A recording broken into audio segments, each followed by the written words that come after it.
In front of me is HONOR Pad X8a, and today I would like to show you how you can add a password to Google Password Manager.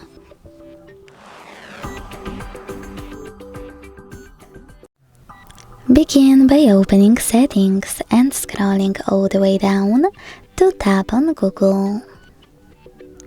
Then select All Services. Scroll again to tap on Autofill with Google over here, and then click on Google Password Manager.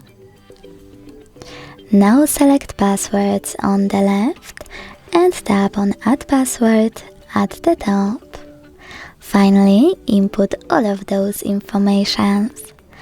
Over here, you can input any website or click on Select App and tap on a chosen one. Then enter your username, email or phone number, password,